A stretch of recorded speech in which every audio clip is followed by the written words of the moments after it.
our meeting to order. Today is February 7th, 2017. This is a budget work session of the North Kingstown School Committee.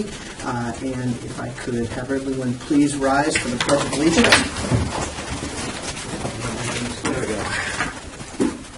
I pledge allegiance to the flag of the United States of America and to the republic for which it stands, one nation, under God, indivisible, with liberty and justice for all.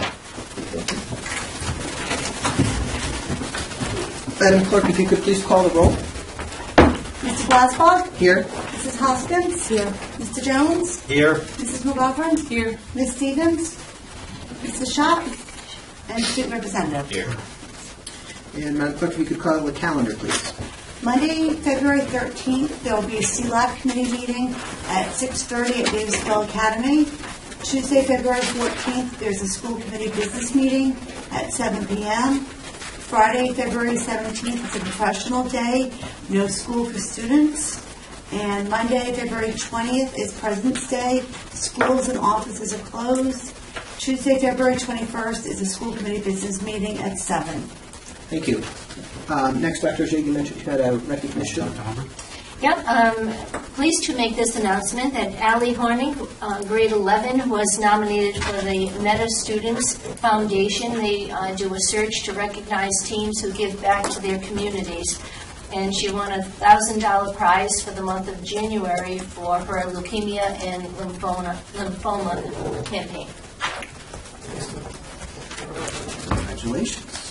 Our next item is a presentation from the Rhode Island Association of School Committees. Mr. Duffy, if you'd like to come to the podium. Thank you for having me. Mr. Chair and members of the committee, my name is Tim Duffy. I'm the Executive Director of the Rhode Island Association of School Committees.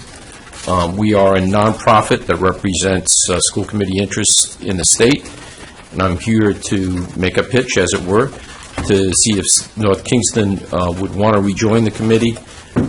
As of this year, North Kingston and Cranston are the only two communities that are not members of our association, and we would welcome you back. I think what we could probably do is consider you members if you were inclined to join for the remainder of this year, and then bill you for the next fiscal year. Our fiscal year starts July 1st. And runs through June 30th. It's similar to most cities and towns and states' fiscal years. From a perspective of what we do, we're primarily your advocates, both at the state and federal level, but also at times with the courts. Probably the most, in addition to some amicus briefs that we file periodically throughout the course of the year, we represented school districts in the recent retirement lawsuit that was filed by the unions against the state. At one point, the state elected to unilaterally include cities and towns and school districts as defendants in the suit. And we were able, through one of our attorneys, to basically get the school departments excluded from that. That was prior to the settlement. So we were able to intervene with the court at that point, explain to them that it was that we were not defendants before the lawsuit, because we had no way of controlling the retirement costs. It was purely a situation that we were basically working through what the state handed to us. So, I mean, in that sense, we were able to save school districts quite a bit of revenue. We do a number of entrepreneurial things as well. We have a National Purchasing Consortium by board, which we partner with the Texas School Board Association and our national affiliate. I'm on their board of directors. That is a online purchasing platform that allows school districts to just sign up very easily, and then they can shop. There's no obligation to purchase anything. But they can compare pricing on that particular platform with what they're getting from vendors locally. And in some instances, they may be able to use that as leverage with local vendors in terms of what the pricing might be. We have an energy consortium that purchases represents, we have a preferred utility provider for electricity and natural gas. Our rates are very low in terms of what we get in terms of compensation for administering the program. I believe you're with a company out of Boston that right now is probably getting 2.5 times what we charge in terms of commission, if I'm correct on those figures, which is a substantial difference between what you use in natural gas and what you use in electricity. It's about $6,300. Your dues, which we have frozen, not just yours, but all of the association's dues for a number of years, all the district's dues, $7,900 annually. So if you offset the $6,300, it's roughly $1,300 difference for what we do. In terms of professional development, we just had School Committee 101.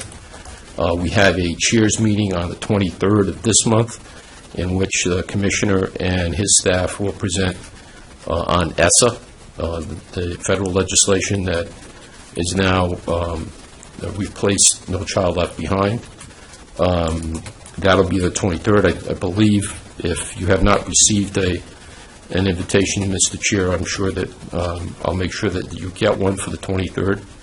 On March 4th and 11th, we have collective bargaining, in which your esteemed attorney right here will be participating, along with her colleagues from her law firm, in going over collective bargaining, not only negotiation strategies and tips, but trends in collective bargaining, that update you on what other districts and what other municipal corporations are going through in terms of their employees. So there's a lot that we do. Again, we represent your interests. I think it's a good investment. If you elect to become members, you can avail yourselves of all of those resources. But in the short term, and I know that you're probably not in a position to make a decision tonight, please feel free to attend the 23rd chairs meeting and the March 4th and 11th collective bargaining sessions. I'd be more than happy to answer any questions of the committee. Tim Jones, can you just talk, I know one of the great things I get is your summaries of any bills that affect education that's in the different committees at the General Assembly. Just talk real briefly what you see as any major pieces of legislation that might be in the works or coming down, or stuff that you monitor and then testify on, Right. etc. The filing deadline is later this month, so they're still putting bills in. I don't expect that the unions are going to make too much noise this year. There are some bills involving charter schools. Representative O'Grady is sponsoring a bill on our behalf, which would require the fiscal and program impact of either charter expansion or of an existing charter or a new charter to be conducted by the Auditor General. This past January or December, the Council on Education, Elementary and Secondary Education, approved going forward with a charter expansion at Achievement First in Providence. And we expressed our concerns that the information that they relied on was at best dubious.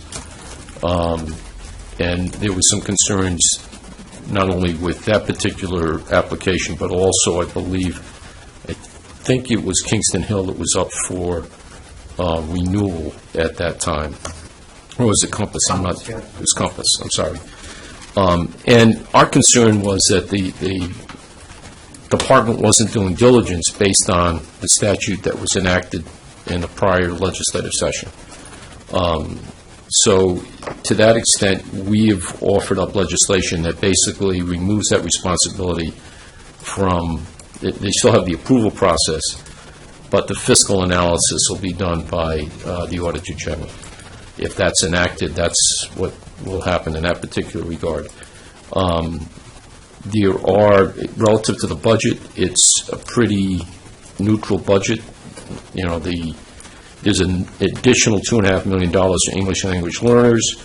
That was the second half of the commitment the governor made last year to put $5 million into that fund. There is an additional $1 million of early childhood programming. There was the last installment of the equity offset for the funding formula. Following that, we will have to battle with the legislature and the governor to get appropriate funding. Up until this point, the formula phase-in constituted about $30 to $32 million for LEAs. Next year, if the state's experiencing, fiscal problems, they could cut that down to $20 million overall, or even less. So that's a concern. The other issue that we're worried about, quite honestly, is the general treasurer is required to do an audit of the retirement system and the expectations and the experiences of the system up until this point, and adjust the discount rate or the investment rate of return accordingly. The last time that they dropped it 3/4 of a point, it would have cost cities and towns and school districts over $120 million. If they drop it half, it's going to be about a $65 million hit, and that's just back-of-the-envelope math. I haven't really had a chance to take a look at any of the actuarial statements up to now. That's going to be consequential. That won't happen this year. It'll happen next year. To that end, we've submitted legislation that would require the state to take back responsibility for teacher retirement. In Massachusetts and Connecticut, the state assumes 100% of the cost of the employer's share. In Rhode Island, 60% of the cost is at the local level and 40% is at the state level. And in a modest attempt to try to, bring some balance to that, we've suggested legislation that would transfer 2% a year for 5 years back to the state. How successful we're going to be with that, I don't know. There seems to be a lot of competing interests. The Speaker wants to eliminate the car tax. The Governor wants to have free tuition. So there's surpluses don't last very long in Rhode Island when policymakers decide that they want to spend the money. But those are some of the things that we're looking at legislatively. As I said, we're still waiting for all the bills to be filed. They'll be filed pretty much after the break, the President's Day week break is when the legislature goes into recess for a week, and the deadlines for submission happen at that point in time. Again, I'd be more than happy to answer any questions of the committee. Thank you very much, sir. Thank you. The next item on our agenda are citizens' comments. If anyone has signed up, or if you did not sign up and wish to, now would be an opportunity to speak.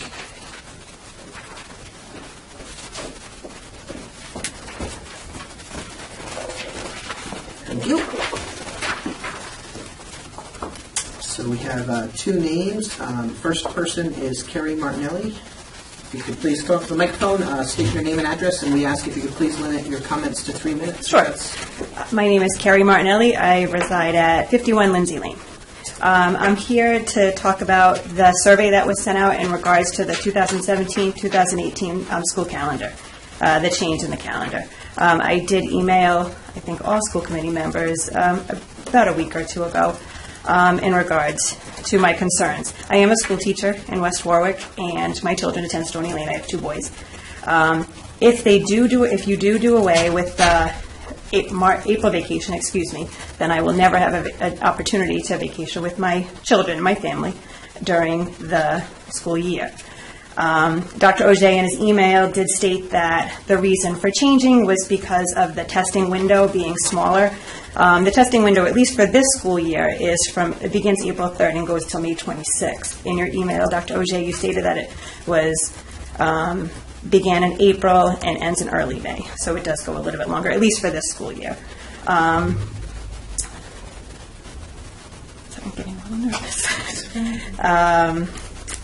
Many of the North Kingstown school teachers do not live in North Kingstown. I know at Stony Lane, there's roughly about 14 that live in other districts, so, you're also affecting your staff. So that's a concern. As far as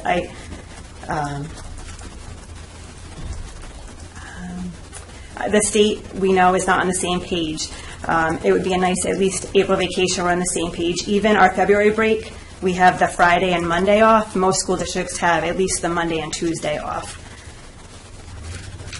I did do like a very informal social media feedback for the Stony Lane PTO website, and a few members commented that not only that there are many families that are in multiple school districts and also have children who are out of district placement for one reason or another. So again, that would make it impossible for them to take a family vacation. Same thing for families that have younger children in preschool. My children, when they attended preschool, went to Aim High, which is right down the street from us, but it is in East Greenwich, so they would follow the East Greenwich calendar. They do have like a Schools Out program, which is available for February and April, but if you have the March, then that would affect, again, families with younger children. So I think that's all I have to say within my 3 minutes. Thank you very much. So thank you for the opportunity to speak. Thank you. Next, I'm not sure you signed it. I can read the last name is Seamus, I think. If you could just state your name and your address, please. Yep. Hi, I'm Crystal Simus. I live at 55 Collins Court.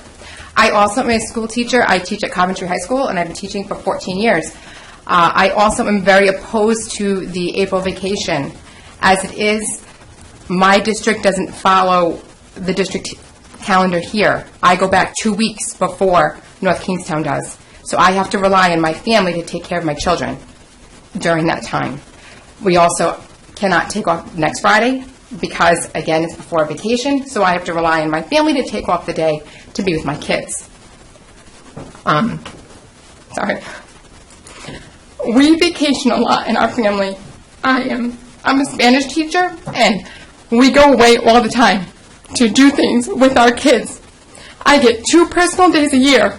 And with those days, I am at Stony Lane for We Deliver days, or to take my kids on a field trip, or my son has the Wax Museum day. I don't get out of school for those. And I love Stony Lane. I do love North Kingstown. I'm very proud that my kids come here. But I chose to come to North Kingstown and moved here 7 years ago for this district. Never did I think that I would not be able to do the things that are near and dear to my heart with my kids. Yes, I am fortunate to have the summer off, but my husband is not. He is not a school teacher, so he cannot take off the summer. And we go away 3-4 times a year, like I said, because for me, there is a lot to teach my children that they can't learn in a classroom. There's a lot of culture that my kids see. My kids have been to 5 different countries. Every April vacation, my kids get to choose where they're going. And where did my daughter choose to go to for next April vacation? She wants to go to London because she wants to go see the Tower Bridge. And I will never forget when I took my daughter. She was little. She was maybe in 2nd grade. And we were in Epcot, and she was looking around, and she knew that that was Monet. And she's like, "Mom, that's Monet." And I said, "Yes, Sophia, we have that at, we'll go to France someday." And she did the Wax Museum, and she wants to go to France now because she wants to go see, because she learned about Joan of Arc. I can't take her to these things if I don't have that opportunity. In the summer, I can't take all this time off because my husband cannot. And again, as a teacher, I go into school during the summer to prepare for my students. So I do think you have to think of that. That is a big thing. I also know some families who have kids who are in, I believe, some of the charter schools that are here. So you have one kid that goes to DMS, one kid that goes to a charter school here. And she was saying the same thing to me, that they will not be able to have the same vacation time. I understand that the school departments can now all come together and come up with a statewide one, but why does North Kingstown have to be the only one that doesn't follow it? It's not fair to the kids. I know kids that next week, or in 2 weeks when I have vacation, they have like all these camps and the kids are excited to go. They have like karate camps and things. Well, the North Kingstown kids can't go because they don't have vacation that week. I have vacation that week, but they don't. And so I was talking to a mom that was saying that. So their kids can't do these things outside of this district. And I do think, that you have to keep that in mind. And again, we're only 2 people, but there are many of us that feel this way. So, thank you. Thank you.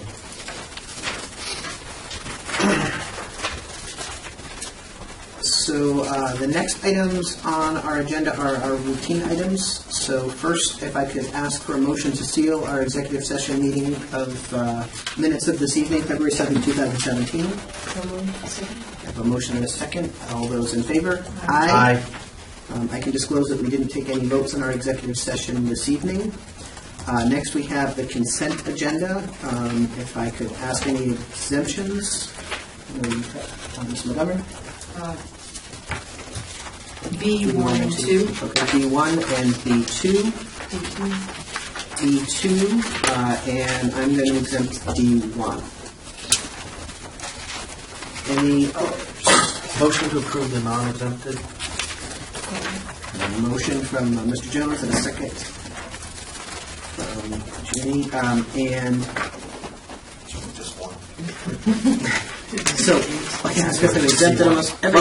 Motion to approve C1. Right, so we'll change to a motion to approve C1, get a motion and a second. All those in favor? Aye. So that passes unanimously. So the first exempted items, and I assume they're exempted for the same reason, are B1 and 2, so we can probably take them together. Ms. McGovern, you probably just want to abstain, correct? And Mr. Jones as well. Here.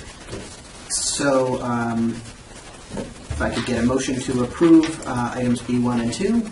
So moved. A motion, I'll second it. All those in favor? Aye. Opposed? And 2 abstentions. Next exempted item is D1. I've exempted that just because we need to make a modification to that request. Mr. Blackwell, I'm Yes. sorry, did you exempt B2 and take a vote on that? Yeah, we did B1 and 2 You together. did it together, okay. Yes. Sorry for zooming along. So for D1, the only change is that we're going to change the effective date of the appointment to be February 13th, 2017. Other than that, it's the same. So if I could ask for a motion to approve that item with that change. So moved. Second. I have a motion from Ms. Huskins, a second from Mr. Jones. All those, any discussion? All those in favor? Aye. Aye. Any opposed? That passes unanimously. Next are item D2. These were discussed in executive session, but the vote has to occur in open session. I just remind anyone if there's any discussion, we can't mention the names. So if we're going to talk about them, we would refer to them as individual A, B, and C in the order that is in your agenda packets. Is there any discussion on these, or do we just want to have separate votes? Well, we can't really discuss, so we just... I would just like to pull out the and vote on it. Okay, so if we could, we'll take them one at a time. So if I could have, and just to be clear, we sort of have a double negative here. So I would be asking for a motion to approve the superintendent's recommendation of non-renewal for individual A. Have a motion to that. Second. Motion, Ms. McGovern, second from Mr. Jones. And we have Kennedy discussion. So all those in favor of approving the superintendent's recommendation? Aye. Aye. I'm going to abstain from that one. So it will be approved 3, no no's, and 1 abstention. Next, if I could have a motion to approve the superintendent's recommendation with respect to individual B. So moved. There's a motion from Ms. Hoskins, second from Mrs. McGovern. All those in favor? Aye. Aye. Any opposed? 1 opposed. So that will pass 3-1. So Ms. Hoskins voted no. The final person is, if I could have a motion to approve the superintendent's recommendation with respect to item C. So moved. Motion from Ms. Hoskins, second from Ms. McGovern. All those in favor? Aye. Aye. Any opposed? That motion carries unanimously. We've reached the end of our consent agenda. Next is up for discussion. We just had a presentation from Mr. Duffy from the Rhode Island Association of School Committees. We have on our agenda for discussion and possible action on the item. Mr. Chairman, I'd make a motion based on the change that Mr. Duffy did. We can have discussion, but Yes, I would understood. move to table E1 based on his comments that it's really more a vote of budgeting it for next year, because as I understood his presentation is that if we did that, then we would be approved for membership without any cost for the remainder of this year. Okay, so we can certainly, so we have a motion to table the item. Do I have a second? Second. Okay, so a motion and a second on tabling it. We can discuss, though. So we can certainly make that part of our budget discussion. Right now, that is not in our budget. It is not, So it would and, require a specific add. I'd kind of like to get, I have the last bill that we It's paid. 9,000, right? And actually, it was $7,913. So I Is what we think, paid last year? no, the Oh. last time we paid it. Last time we paid, That okay. was, we did not pay as of FY15, so we did not pay FY15, we did not pay FY16, or FY17 so far. So, I guess we're to assume that that's what the number is going to be going forward. You said I'm not really sure. 7,900 just Did you say now. 7,900? I Yes, thought I only heard you say 7,000. 7,900. Yeah.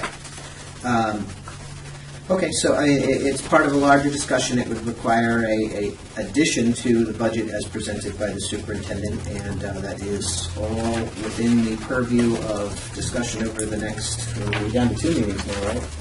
We are. Yeah, next 2. Yeah, well, the 14th and the 21st has to be a Right, after vote, tonight. so, Yep, so, something would need to be cut from the budget Yep. for that. Got it. So any discussion on tabling the item or in general? So, I'm wondering if we could just talk briefly about the energy comment. okay. Well, we have locked into a contract. Well, and yes, we are, Ms. McGovern. So what we did, as soon as we were out of the Rhode Island Association of School Committees, we were also told that we were out of their purchasing cooperative, at which point that contract that we had with them expired. So the school committee decided to use a consultant, same consultant that Cranston uses, and we actually had some information about them. I can point you to the direction of the school committee meetings. And what the consultant does is the consultant is able to do something that Rhode Island Association of School Committees is not able to do, and they actually put our commodity for electricity or gas out to bid to a public auction of companies that bid. What Mr. Duffy does is Mr. Duffy puts out an RFP, and in that RFP, he says that if you cannot bid on both gas and electricity, then don't bother. So right off the bat, he is precluding school districts from getting anybody pretty much but Direct Energy, okay? Because Constellation is a player in the electric field. They don't provide gas. NextEra is a player in the electrical field. They don't provide gas around here. So you're pretty much locking yourself into Direct Energy, and I'm not so sure that's, to be very honest with you, I'm not so sure that's how an RFP should be written, but I'm also not so sure that would always be in our best interest. So what our consultant can do for us, they're called ENERNOC, ENERNOC. They can put out to public auction, and anybody who wants to bid bids on it. And what they can also do, and they have done for us for our electricity contract and our gas contract, is when you start getting down to the wire, they can also say, okay, here's the 3 lowest, we need you to go back, take a look, and give us your best and final. What Mr. Duffy does is what's called a one and done. He issues an RFP, he gets a bid, and that's it. So his comment about, at the time that we actually did engage ENERNOC, and I don't know what Mr. Duffy's rates are now, at the time we engaged ENERNOC, their upcharge, they call it an adder fee, was much less than what Mr. Duffy's was. So clearly, I don't know what his numbers are anymore, but his comment about the savings would have to assume the fact that you got a better rate from him as well on electricity. So right now, we are currently locked into an electrical contract, electricity providing contract. Regardless, we're in a contract anyway. NextEra with 3 Right. years and 2.5 years for gas. And that we actually are getting our gas contract from Direct Energy, but not through Rhode Island Association of School Committees. The other thing that I would also say is this Texas Buy Board that Mr. Duffy had commented on. When I first started working here about 5 years ago, we did look into that many times when we had stuff to purchase, but because the businesses are in Texas, the shipping fees were killers. So we didn't find anybody who had anything at that time. And I granted, I have not looked on that Texas Buy Board in quite some time. But there weren't businesses that were around here, and the fees were, you know, when you're shipping from Texas, you're not usually saving a whole lot of money. Right. I would add, I think joining RIAS isn't committing us to using their energy service, because unlike, we have to pay for the Rhode Island Association of School Principals because it's a mandatory thing of being in the RILE. So that's kind of part and parcel of being in both, or being in RILE, having athletics. I would just look at it, we talk about it, RIAS, we shouldn't look and think about the energy, and we shouldn't think about the purchasing. That's not why you would join the association. You join the association just like we pay for the principals, we pay for the superintendent, we pay for the business officers, we pay for other associations because of the professional development and the other services they provide in advocacy. And that's how we should make our decision. Because frankly, even if we were members and they offered that energy service, I think we would always know that Mrs. King would find us the best deal regardless. So I think that's what you should think about when we think about to join or not. I'm just going to make a comment. I'll tell you, I personally, it's a tough bar for me. I voted against joining in the past. I just find it to be very expensive, and I don't doubt the advocacy that's done by the association. I don't doubt that they do good things. It just, to me, is I look at a $7,900 price tag, and though we have a very large budget, I can think of a lot of things, and that's an annual, that's not a one-off, capital expense, that's every year. Things that we can do with that money, and that's the reason that I've opposed it in the past. That's my 2 cents, but I have no objection to it being part of a larger budget discussion if need be. And we will have other changes to our budget, and things happen between now and even between now and when we talk to the town and whatever. So, I'll definitely add that to the list of what the changes are. Sometimes they're up, sometimes they're down. Unfortunately, they're usually down, but I will add that to the list. Any other comments? Well, I feel that there's a couple of things. One, they do offer training that we're supposed to go to, and we committed in our goals to go to. They let us go in hopes that we'll join. So they really we would take charge for that as well. advantage of that. We pay for that, but yeah. I went to the training. We were not charged. for Yes, you one, were. but $75 the district was billed for you. We were just billed for Ms. Hoskins. It's not free. I'm pretty sure they told me it was free. And the advocacy as well. Yeah, yeah. The advocacy. It's free for her because they billed us. Yeah, I didn't pay it. But as a reminder, we are required to attend those. So Yes, there's and a the reason. advocacy as a whole, it's ironic that one of the things that irritates me is when people say, well, everyone else is doing it and we should do it. And here we are, no one's not doing it. But a consideration. Thank you. The motion on the table, though, at the moment is to table the approval of the item. So unless there's any more discussion, there's already been a motion, a second. So I'd ask for a vote to table. All those in favor? Aye. Any opposed? We have tabled the item. Yes. Yes. Oh, that was yes, my sorry. suggestion. Sorry, I get tied, we have our agenda and I get tied up with our agenda. So if I could, with unanimous consent of the members of the committee, jump to item D under unfinished business and discuss our school calendar.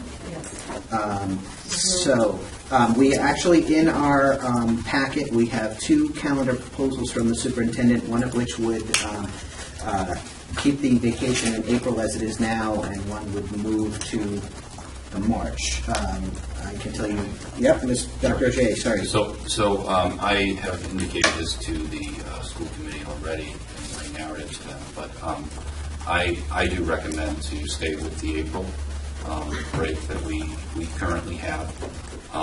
The results of the survey are that the adults who are surveyed actually, by a slight margin, prefer going to March.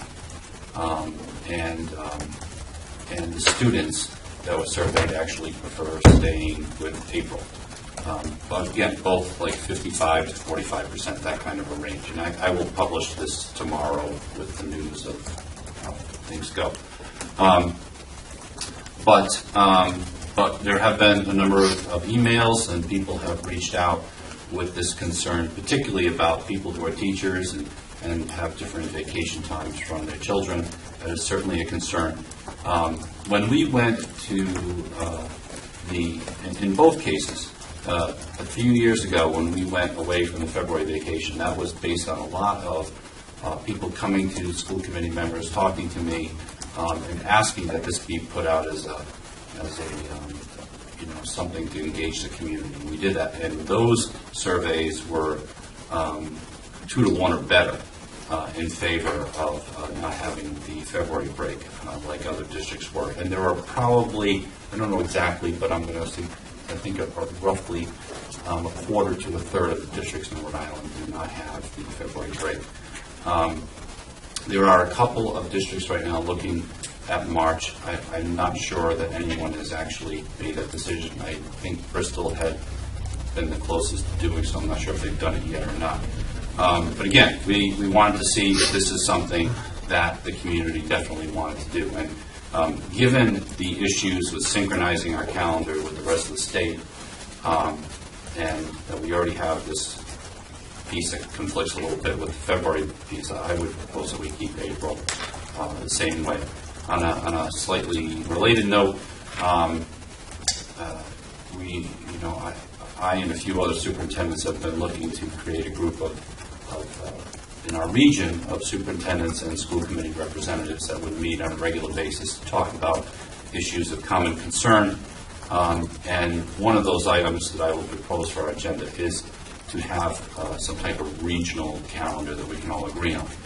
It makes perfect sense to have a state calendar, and I wish whatever power that would be, whether it be the legislature or RIDE, would just issue that, because then it would save us all a lot of work and aggravation. But it would be something that would coordinate everybody, and that seems to make a lot of sense.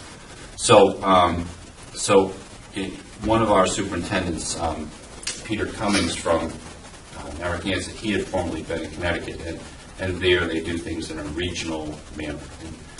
For instance, in southeastern Connecticut, where Groton is, there's a lot of families that care a great deal about starting after Labor Day, so that's a big item on their calendar, where other districts don't necessarily do that. But it does help to some extent with parents who are from other communities as well, or teachers who are from other communities and have to worry about that issue. So I don't think the survey is compelling enough to say that this community clearly wants something different, so I would keep it the same with April. Thank you. Discussion on that, and I'll raise my hand here for a second. I very much appreciate your comments. We did receive a lot of emails from both of you, I believe, and also a number of other people. One of the reasons for putting this out there when we did in doing the survey was to get this kind of input. And it's not something that I like, my personal opinion is it's not something that we should do on a dime, so we've been having it out there for a while. I would have wanted to see, as Dr. Ogier said, a much, 51%, a 55% in favor on something like this. It wouldn't be enough for me to be convinced that it's something that we should do. So I would have been in favor of keeping things with the April as it were. Something I'd like to put on a future agenda, and I think we don't want to discuss it now because it's not our agenda now, but perhaps the school committee would want to entertain doing a resolution in favor of asking the Department of Education to do a statewide calendar. And we can talk about that at a future date. If that's something that we could talk about. Not that it necessarily would work, but it's a step in at least letting our opinion be known if that's what our opinion would be. Any other discussion, and then ultimately we need a motion on one of those two options. Yep. Just a comment on the statewide calendar. Thing is, it's a bigger issue than statewide because, as Dr. Ogier referred to, the Groton issue, there are coastal communities that have huge economic impact. Their economy relies on the summer, so it's more important for coastal communities to start after Labor Day for a lot of reasons, housing and traffic and kids' jobs and things like that, whereas the northern communities have the inland snow that coastal communities deal with less, except for this Thursday. All that in our tiny little state. But, the Foster Gloucester, No school in Gloucester. the inland, north and west of Providence, they do have a bigger snow window that they worry about. So I don't know that, Well, that we it can really, talk I about think that. the regional approach is probably better than a statewide approach. So my only comment would be that I agree with two families here, is that my husband's a teacher in Providence, and we already have different February breaks because my kids get Friday, Monday, my husband gets Monday, Tuesday. So to do a March vacation, we would not be able to vacation together. And although he has the summer off, I do not. Yeah, I was just going to thank, for all the comments. I don't think we get a chance always to respond to them. We haven't read them or think about them. I was going to respond to the whole group who wrote and say, especially for teachers, you're also represented by an advocacy group that you pay dues to, and I would hopefully you write them as well and say they need to have a voice if we're going to move to a statewide solution or a regional solution. I think that's a great topic for, School Superintendents Association, et cetera, et cetera. That's why hopefully these associations exist, to take these really big issues and collaborate, because even if we went to March, which would work much better for me, it's like we said, it's not, even keeping it the same is not going to make everyone happy. So, but I do agree that 50-50 is not the place you want to be out at the tip of the spear on this. So I will support the superintendent's recommendation and say let's keep looking for ways to find the best solution for our students. So if I could ask for a motion to approve, I guess, the April vacation version of the Yes. superintendent's proposed calendar. Motion and a second. Any further discussion? So the motion goes from Ms. Huskin, second by Ms. McGovern. All those in favor? Aye. Any opposed? It is unanimous. There you go, folks. So going backwards a little bit on our agenda, next item is unfinished business, which is the 2016-17 school budget. Anything to report on that? No. Next is a discussion on the fiscal 18 superintendent's preliminary budget. Just a reminder, we have this meeting to discuss it, our February 14th meeting, and we have to have a final number at the meeting after that, correct? February 21st, yeah. Just as a reminder, on the 21st. Any discussion or questions or comments with respect to that this evening? Only 2 meetings left, so we're... Because it'll be due to the town manager at the end of the day on Monday, February 27th. I do want to bring up a related issue. One of the things that's nice in doing the budget analysis is obviously having last year's audit to help you, although we do get the unofficial audited numbers well in advance from Mrs. King. But I do think, as a town, we're sort of at a point where I would ask the chair with the consensus of the committee to maybe reach out to your counterpart on the town council and, given the lateness of the audit, ask that we have a joint meeting, whatever, or we be informed when the town is getting the audit presented to them, so we can be in attendance and save the auditors the time to coming and see us, which is generally late in the summer where they don't want to really talk about it, and it doesn't really be helpful for us to ask questions anyway. Well, I did find out from Mr. Mulligan, our soon-to-be former town manager, last week that the audit date is extended to March 15th on when the audit will be complete. Do you know when the joint required town financial meeting? You mean when we go to the budget as a Not department? not when the departments, but when The citizens' comments? the town forum, the citizens forum date, has that been set? Oh, you mean the public hearing? Public hearing, yeah. Hold on a second, I think I have I do not have a confirmed budget calendar from the town at all, and that would be one of the dates that would be on it. I think that I have that mapped out to, well, last year it was April 15th, it might be around the 17th this year. And it's a Monday, it's usually a Monday, but I don't have that date. I really honestly am I don't have a confirmed date on even the budget being due Monday, February 27th, but that's what I counted out. That's usually around the time frame that it usually is, and that's kind of what we're going with. So I think that's around that time frame. So, so unless there's objection from the committee, or we have a consensus, that we ask our chair maybe to engage his counterpart, just talk about, given the lateness of the audit, some way of the school committee being part of their presentation to save the auditor's time and for us to get our knowledge and questions in a timely manner. I can do that. Any further discussion on the preliminary budget?